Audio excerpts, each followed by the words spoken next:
ही निवडणूक केवळ नगराध्यक्ष कोण होणार, नगरसेवक कोण होणार, नगर परिषदेवर सत्ता कोणाची असणार याची नाही आहे, तर ही निवडणूक आहे आपल्या परळीच्या विकासाची दिशा ठरवण्याची. ही निवडणूक आहे कुशल आणि पारदर्शक प्रशासन आणण्याची. ही निवडणूक आहे स्थिरतेची. त्यामुळे उद्या आपल्याला विकासाचा निर्णय घ्यायचा आहे.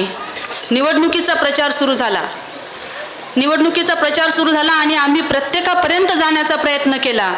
मतदार राजासमोर आमचा दृष्टिकोन आम्ही मांडला आणि या प्रचारादरम्यान परळीकर जनतेने आमच्यावरील प्रेम व्यक्त केले, विजयाची खात्री दिली, आम्हाला साथ देण्याचा शब्दही दिला.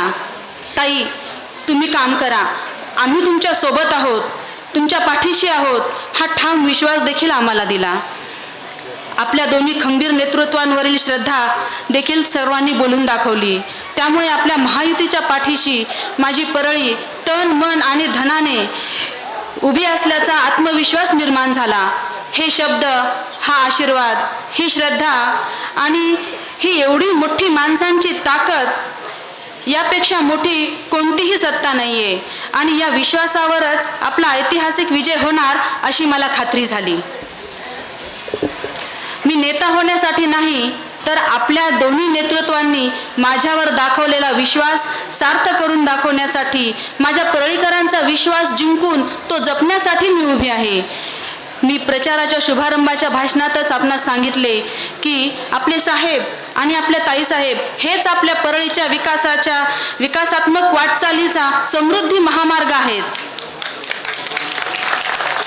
मला आज आपल्याला सांगताना अतिशय अभिमान वाटतो की आपल्या परळीच्या दोन्ही शक्ती आज एकवटल्या आहेत आणि आपल्या परळीचा सुवर्णकाळ आता चालू झालेला आहे. ह्या दोन्ही शक्ती आपल्या पाठीशी खंबीरपणे उभी आहेत. त्यामुळे निश्चितच आपल्या परळीला प्रगतीसाठी एक नवीन उंची मिळणार आहे व महायुतीचा ऐतिहासिक विजय होणे त्यासाठी अत्यंत आवश्यक आहे.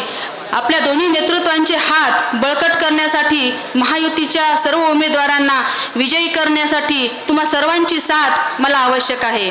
आपल्या आशीर्वादाने आम्हाला ही संधी नक्कीच मिळणार आहे व आम्ही आपल्या परळीला स्वच्छ, सुशोभित, हरित शहर करणार. परिपूर्ण मूलभूत सुविधा देऊन महिलांच्या सुरक्षेसाठी एक हेल्पलाईन करणार. महिलांच्या रोजगाराला चालना देण्यासाठी प्रकल्प देणार. कचरा प्रक्रिया केंद्राचे आधुनिकीकरण करून धूळमुक्त परळी करणार.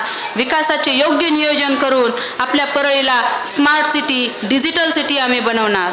नागरिकांसोबत मासिक लोकसंवाद साधून पाणी, स्वच्छता, दिवाबत्ती इत्यादी तक्रारींसाठी 24 तासांची एक हेल्पलाईन आम्ही सुरू करणार आणि परळीच्या सांस्कृतिक व धार्मिक वारशाचं संवर्धन करून शैक्षणिकदृष्ट्या सुद्धा आपली परळी समृद्ध करण्यासाठी आम्ही सातत्यानं प्रयत्न करणार.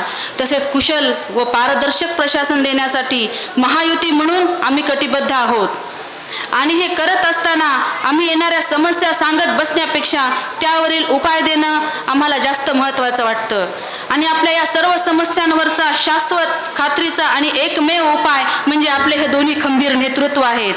माझ्या मायबाप परळीकरांनो, आपल्या परळीच्या सर्वांगीण विकासासाठी उद्या 2 तारखेला महायुतीच्या घड्याळ, कमळ आणि धनुष्यबाण या चिन्हांसमोरील बटन दाबा. हे बटन फक्त मशीनवर दाबले जाणार नाहीये, तर हे बटन परळीच्या विकासाच्या बाजूने दाबले जाणार आहे.